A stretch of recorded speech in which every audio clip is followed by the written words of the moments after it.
भगवान विष्णू म्हणाले की आई वडिलांच्या चांगल्या वाईट कर्माचे फळ मुलांनाही भोगावे लागते. नमस्कार मित्रांनो. एकदा माता लक्ष्मी म्हणाली, हे स्वामी, आज मला एक प्रश्न खूप अस्वस्थ करत आहे. कृपया माझ्या प्रश्नाचे उत्तर देऊन माझे समाधान करा. तेव्हा भगवान विष्णू म्हणतात, हे देवी, तुझ्या मनात जे काही प्रश्न असतील ते बिनधास्तपणे विचार. तेव्हा माता लक्ष्मी म्हणते, हे भगवंता, माझा प्रश्न आहे की आई वडिलांच्या चांगल्या वाईट कर्माचे परिणाम त्यांच्या पुत्रालाही भोगावे लागतात का? तेव्हा भगवान विष्णू म्हणतात, हे देवी, आज मी तुम्हाला एक कथा सांगणार आहे, ज्यामुळे तुम्हाला कळेल की अशा प्रकारे आई वडिलांच्या कर्माचे फळ आणि त्यांचे परिणाम हे त्यांच्या मुलांना नक्कीच भोगावे लागतात. भगवान विष्णू कथा सुरू करताना म्हणतात, हे देवी, प्राचीन काळी एका गावात श्याम नावाचा शेतकरी राहत होता. तो शेतकरी खूप गरीब होता, ज्याने खूप मेहनत करून कष्टाने घराचा सर्व खर्च भागवत होता. त्याला दिवसभराच्या कामानंतर मजुरी म्हणून फक्त 30 रुपये मिळायचे. त्यातून तो 15 रुपये दान करायचा आणि 15 रुपये घेऊन कुटुंबाचा उदरनिर्वाह करायचा. आणि काही दिवसानंतर त्यांना 2 जुळी मुले झाली. त्यामुळे आता श्यामच्या कुटुंबात 2 नवरा बायको आणि 2 जुळी मुले असे 4 सदस्य झाले होते. दिवसेदिवस खर्च वाढत असल्याने हळूहळू श्यामला त्याच्या मुलांच्या देखभालीमध्ये अडचणी येऊ लागल्या. मग भगवान विष्णू माता लक्ष्मीला म्हणतात, हे देवी, एके दिवशी शेतकऱ्याचा मुलगा त्याच्या वडिलांना म्हणाला, बाबा, तुम्ही रोज 30 रुपये कमवता, त्यातील 15 रुपये दान करता आणि तुम्ही फक्त 15 रुपयावर कसे खर्च भागवतात?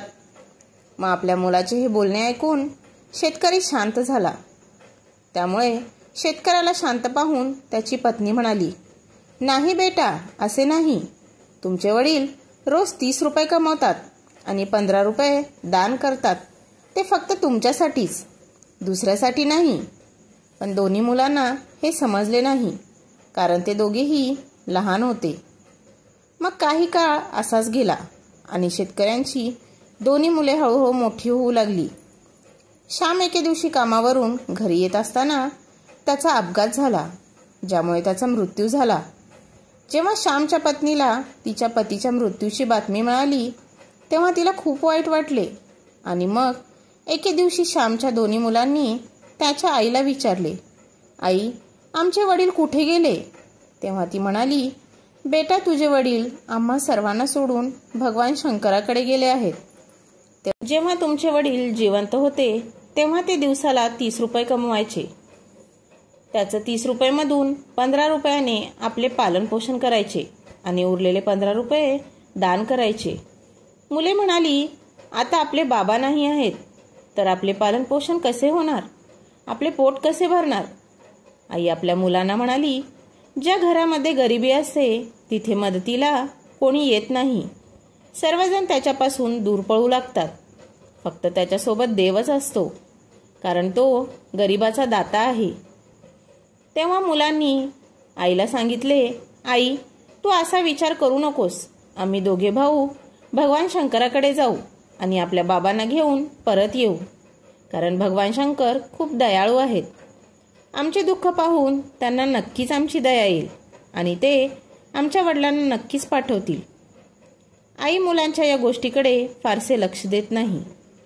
एके दिवशी श्यामची बायको तिच्या दोन्ही मुलांना घरी सोडून कामाच्या शोधात गावात गेलेली असते आणि दुसरीकडे त्याची 2 मुले म्हणजे दोघे भाऊ आपापसात विचार करू लागतात की पण कैलास पर्वतावर भगवान शंकराकडे जाऊन आपल्या वडिलांना परत आणायचे का? असा विचार करून दोघेही भाऊ वडिलांना आणण्यासाठी घरातून बाहेर पडतात. दोघे भाऊ खूप वेळ चालत गेल्यावर त्यांना थकवा जाणवला आणि एक मोठा वटवृक्ष पाहून ते त्याच्या सावलीत येऊन उभे राहिले.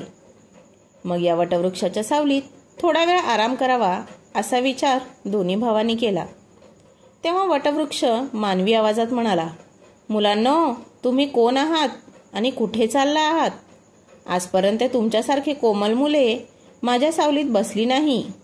तेव्हा त्या 2 मुलांनी सांगितले की आम्ही शेतकऱ्यांची मुले आहोत आणि आम्ही कैलास पर्वतावर भगवान भोले शंकराकडे आमच्या वडिलांना आणण्यासाठी जात आहोत. तेव्हा त्या वटवृक्षाने त्या मुलाचे बोलणे ऐकले. तेव्हा ते म्हणाले, मुलांनो, तुम्ही माझ्यासाठी सुद्धा भगवान शंकरांना एक प्रश्न विचारा. आणि तो म्हणाला, मी अनेक वर्षे इथे उभा आहे, पण माझे एकही पान जमिनीवर पडले नाही. माझ्या फांद्याही सुकत नाहीत. मी काय पाप केले आहे? असे काय झाले आहे की ज्याच्यामुळे मला या योनीतून मुक्ती मिळू शकली नाही? याचे कारण काय आहे? मग त्या दोन्ही मुलांनी म्हटले, ठीक आहे, तुमचा हा प्रश्न आम्ही भगवान शंकराला नक्कीच विचारू. असे सांगून दोघी मुले पुढे जाऊ लागली आणि वाटेत त्यांना एक अतिशय भयानक मोठा साप दिसला. त्या सापाला पाहून दोन्ही भाऊ भीतीने थरथर कापू लागले आणि उभे राहिले. दोघे भाऊ तिथून पळून जाणार होते. तेवढ्यातच तो साप मानवी आवाजात बोलू लागला आणि म्हणाला, मुलांनो, मला घाबरू नका. मी तुम्हाला काही करणार नाही. तुम्ही कोण आहात आणि कुठे जात आहात ते सांगा. मग दोन्ही मुलं त्या सापाजवळ गेली आणि हात जोडून म्हणाली, हे सर्पदेव, आम्ही दोघेही शेतकऱ्यांचे पुत्र आहोत आणि आम्ही दोघे जुळे भाऊ आहोत. आम्ही आमच्या वडिलांना आणण्यासाठी भगवान शंकराकडे जात आहोत. तेव्हा साप म्हणाला, मुलांनो, माझाही एक प्रश्न आहे, तो तुम्ही भगवान शंकरांना विचारून या. मी बरीच वर्षे इथे पडून आहे. मला आता चालताही येत नाही आणि माझ्या शरीरात थोडासाही जीव नाही. मागच्या जन्मी मी असे कोणते पाप केले आहे ज्यामुळे मला या जन्मातून मुक्ती मिळू शकली नाही? याचे कारण काय आहे? तेव्हा ती मुले म्हणाली, ठीक आहे, तुमचा हा प्रश्न भगवान शंकराला विचारून आम्ही नक्की येऊ. मग भगवान विष्णू लक्ष्मीला म्हणतात, हे देवी. हे सांगून दोन्ही मुले पुढे चालू लागली. तेव्हा वाटेत त्यांना एक शेठजी भेटले. सेठ म्हणाले, मुलांनो, तुम्ही दोघे कोण आहात आणि इतक्या कडक उन्हात कुठे जात आहात? आणि तुम्ही दोघे लहान आणि खूप कोमल दिसत आहात. तेव्हा ती मुले म्हणाली, सेठजी, आम्ही दोघेही शेतकऱ्यांचे पुत्र आहोत आणि आम्ही दोघे जुळे भाऊ आहोत. आम्ही दोघे कैलास पर्वतावर आमच्या वडिलांना आणण्यासाठी भगवान शंकराकडे जात आहोत. तेव्हा तो सेठ म्हणाला, माझा एक प्रश्न तुम्ही भगवान शंकरांना विचारा. तेव्हा तो सेठ म्हणतो, मुलांनो, इथे येणाऱ्या प्रत्येक जणांची तहान भागवण्यासाठी मी अनेक वर्षापासून इथे विहीर खोदत आहे, पण त्यातून अजून पाणी निघाले नाही. मी माझ्या मागील जन्मात असा कोणता गुन्हा केला आहे की या विहिरीला अजून पाणीच लागले नाही, ज्यासाठी मी ही विहीर खोदण्यासाठी खूप पैसे खर्च केले आहेत? तेव्हा ती मुले म्हणाली, ठीक आहे सेठ जी, तुमचा हा प्रश्न भगवान शंकराला आम्ही विचारून तुमच्याकडे परत येऊ. भगवान विष्णू माता लक्ष्मीला म्हणतात, हे देवी. असे सांगून दोन्ही मुलं तिथून पुढे जाऊ लागली आणि चालत असताना त्यांना एक वाहणारी नदी दिसली. मग हळूहळू दोन्ही भाऊ नदीच्या काठी पोहोचले आणि नदीतून एक मासा बाहेर आला आणि तो त्यांच्या पायाजवळ आला आणि म्हणू लागला, अरे मुलांनो, तुम्ही कोण आहात आणि तुम्ही दोघे बोटीशिवाय का जात आहात? मग मुले म्हणाली की आमच्याकडे बोटीत बसायला पैसे नाहीत, कारण आमचे वडील रोज 30 रुपये कमवत होते. त्यातून ते रोज 15 रुपये दान करायचे आणि 15 रुपयेमधून आमचा उदरनिर्वाह करून कसे तरी आमचे घर सांभाळले जायचे. आता आमचे वडील घरी नाहीत, ते भगवान शंकराकडे गेले आहेत. म्हणून आम्ही दोघे भाऊ कैलास पर्वतावर भगवान शंकराकडे आमच्या वडिलांना आणण्यासाठी जात आहोत. त्या मुलांचे म्हणणे ऐकून मासा म्हणाला, मुलांनो, माझा एक प्रश्न भगवान शिवाला विचारून सांगा, कारण मी अनेक वर्षे या नदीत भटकत आहे. माझ्या 7 पिढ्या उलटून गेल्या आहेत, पण मी अजूनही या नदीत राहत आहे. मी माझ्या पूर्वजन्मात असा कोणता अपराध केला होता ज्यामुळे मला जन्मातून मुक्ती मिळू शकली नाही? याचे कारण काय आहे? तेव्हा ती मुले म्हणाली, ठीक आहे, आम्ही तुमचा हा प्रश्न भगवान शिवाला नक्कीच विचारू आणि परत येताना तुम्हाला कळवू. त्यानंतर चालत चालत दोघे भाऊ नदीच्या दुसऱ्या काठावर पोहोचले. तेव्हा त्यांना तेथे एक मृत व्यक्ती पडलेल्या अवस्थेत दिसला. त्या दोन्ही मुलांना पाहून मृत व्यक्ती म्हणू लागला, मुलांनो, तुम्ही कोण आहात? कुठे चालला आहात? तेव्हा त्या मुलांनी त्याचा आवाज ऐकला आणि सांगितले की आम्ही शेतकऱ्यांची मुले आहोत आणि आम्ही दोघे जुळे भाऊ आहोत. आम्ही दोघे भाऊ कैलास पर्वतावर भगवान शंकराकडे जात आहोत.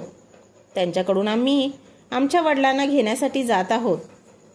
मग तो मृत व्यक्तीही म्हणू लागला, तुम्ही भगवान शंकरांना माझाही एक प्रश्न विचारा की माझे शरीर अनेक वर्षापासून या नदीच्या काठावर पडले आहे. कधी कधी पाण्याची लाट आली की माझे शरीर नद्याच्या आत जाते, पण नदीतून बाहेर पडल्यावर माझे शरीर पुन्हा किनाऱ्यावर येते. शिवाय माझे शरीर वितळत नाही किंवा सडतही नाही. ते इतकी वर्ष हा त्रास भोगत आहे. मी माझ्या पूर्वजन्मात असे कोणते पाप केले होते की ज्यामुळे मला या देहातून मुक्ती मिळू शकली नाही, आणि याचे कारण काय आहे? तेव्हा ती मुले म्हणाली, ठीक आहे, तुमचा हा प्रश्न भगवान शंकरांना विचारून आम्ही नक्कीच तुमच्याकडे परत येऊ. मग तिथून चालत चालत दोघे भाऊ कैलास पर्वतावर भगवान शंकराजवळ पोहोचले आणि हात जोडून दोन्ही भावांनी भगवान शंकरांना नमस्कार केला आणि म्हणू लागले, हे भगवान, माझे वडील कुठे आहेत? जेव्हा माझे वडील घरी होते तेव्हा ते रोज 30 रुपये कमवायचे आणि त्यातील 15 रुपये दान करायचे आणि 15 रुपये घेऊन आमचा सांभाळ करायचे. पण आता ते घरी नसताना आम्ही दोघे भाऊ आणि आमची आई उपाशी मरत आहोत. कृपया त्यांना आमच्यासोबत घरी पाठवा. मग भगवान विष्णू म्हणतात, हे देवी. भगवान शिव त्या दोन्ही मुलांचे म्हणणे ऐकून म्हणाले, ठीक आहे, मी तुमच्या वडिलांना घरी पाठवतो. आधी तुम्ही दोघे भाऊ इथे बसा. भगवान शंकरांनी त्या 2 मुलांना आपल्या जवळ बसवले आणि त्यांना खाऊ घातल्यानंतर त्यांना विचारले, तुम्हाला आणखी काय हवे आहे? मग त्या 2 मुलांनी भगवान शंकरांना वाटेत जे काही घडले, त्यांना कोण कोण भेटले आणि ते काय काय म्हणाले त्याबद्दल प्रश्न विचारले. तेव्हा भगवान शिव त्यांच्या सर्व प्रश्नांची उत्तरे देत म्हणाले, मुलांनो, जाताना तुम्ही दोघांनी तुम्हाला जे कोणी भेटले त्या सर्वांच्या प्रश्नांची उत्तरे त्यांना सांगा. त्यानंतर भगवान शिव म्हणाले की तुम्ही दोघेही जण आता तुमच्या घरी जा. तुमची आई तुमची वाट पाहत आहे. तुमचे वडील तुमच्या घरी पोहोचतील. मग दोन्ही भाऊ भगवान शंकरांना नमस्कार करून परत आपल्या घरी निघाले. वाटेत नदीच्या काठी पडलेला तोच मृत व्यक्ती त्यांना दिसला. त्या 2 मुलांना पाहून मेलेला माणूस म्हणाला, मुलांनो, माझा प्रश्न तुम्ही भगवान शंकरांना विचारला का? तेव्हा मुलांनी सांगितले, हो. भगवान शिव म्हणाले की तुम्ही पूर्वी मोठे विद्वान होता, पण तुमचे ज्ञान तुम्ही कोणालाही सांगितले नाही. आता जेव्हा तुमचा मृत्यू झालेला आहे तेव्हा तुमच्याकडे असलेले ज्ञान आतल्या आतच तुमच्यामध्ये घुसमटत आहे. तोपर्यंत तुमच्या आत्म्याला शांती मिळणार नाही. तेव्हा मेलेला माणूस म्हणाला, मुलांनो, आता अशा परिस्थितीत माझ्याकडचे ज्ञान घेण्यासाठी कोण येईल? तुम्हीच माझ्याकडे असलेले ज्ञान घ्या. त्यानंतर मृत व्यक्तीने आपल्या जवळ असलेले सर्व ज्ञान दोन्ही भावांना दिले आणि ज्ञान दिल्यानंतर त्याच्या आत्म्याला त्वरित मोक्ष प्राप्त झाले. मग दोघे भाऊ तिथून पुढे निघाले आणि चालत असताना त्यांना तिथे एक मासा दिसला. मासा म्हणाला, मुलांनो, तुम्ही भगवान शंकराला माझा प्रश्न विचारला होता का? तेव्हा ती 2 मुले म्हणाली की हो. भगवान शंकर म्हणाले की तुमच्या आत अमृत आहे आणि जोपर्यंत तुम्ही हे अमृत कोणालाही देत नाही तोपर्यंत तुम्ही असेच व्यथित राहाल. तेव्हा मासा म्हणाला, मुलांनो, आता माझे अमृत कोणाला मिळेल? तुम्ही दोघेच माझ्यात असलेले अमृत घ्या. मग माशांनी त्याचे अमृत त्या 2 मुलांना दिले आणि त्या माशाचा आत्मा अमृत देताच त्यांना मोक्ष प्राप्त झाला. अशा पद्धतीने दोन्ही भाऊ तिथून पुढे निघाले. वाटेत त्यांना सेठ दिसले, जे तेथे येणाऱ्या जाणाऱ्यासाठी विहीर खोदत होते. ते सेठ दोन्ही पोरांना पाहताच म्हणाले, बेटा, तुम्ही दोघांनी भगवान शंकरांना माझा प्रश्न विचारला होता का? तेव्हा मुले म्हणाली, हो. भगवान शिव म्हणाले की तुझ्या घरी 2 कुमारी मुली आहेत. जोपर्यंत तू त्या 2 मुलींचे लग्न करून त्यांचे कन्यादान करत नाहीस तोपर्यंत तुम्ही खोदलेल्या या विहिरीत पाणी नाही येणार. तुझे कर्तव्य आहे ते आधी कर आधी तुमच्या मुलींची लग्न करा आणि कन्यादान करा आणि मग ही विहीर खोदून घ्या. मग तो सेठ त्या मुलांना म्हणाला, मी आता माझ्या मुलींसाठी लगेच मुलगा शोधण्यासाठी कुठे जाऊ? तुम्ही दोघेच मला माझ्या मुलीसाठी योग्य दिसत आहात. तुम्ही दोघेही खूप साधे स्वभावाचे आणि सुंदर आहात आणि तुम्ही दोघेही सारखेच दिसता आणि आता तुम्ही दोघेही तरुण झाला आहात आणि विवाहास पात्र सुद्धा आहात. म्हणून हे पुत्रांनो, तुम्ही दोघेही माझ्या दोन्ही मुलींसोबत लग्न करा. मग त्या सेठने आपल्या 2 मुलींचे लग्न त्या 2 मुलांशी लावून दिले आणि आपल्या दोन्ही मुलींना भरपूर पैसे देऊन त्याची पाठवणी केली. मग दोन्ही भाऊ पुढे निघाले आणि वाटेत त्यांना तोच साप भेटला. त्या दोघांना पाहून साप म्हणाला, मुलांनो, तुम्ही भगवान शंकरांना माझा प्रश्न विचारला होता का? मुले म्हणाली, हो. भगवान शंकर म्हणाले की जोपर्यंत तुझ्याकडे असलेले सर्परत्न तुम्ही दान करत नाही तोपर्यंत तुमचे शरीर असेच राहील. तेव्हा साप म्हणाला, मुलांनो, हे सर्परत्न आता मी कोणाला देऊ? मुलांना हे सर्परत्न तुम्हीच तुमच्याकडे ठेवा. अशा प्रकारे ते रत्न दोघांना देताच सर्पाच्या आत्म्याला म्हणजेच त्या सापाला मोक्ष प्राप्त झाला.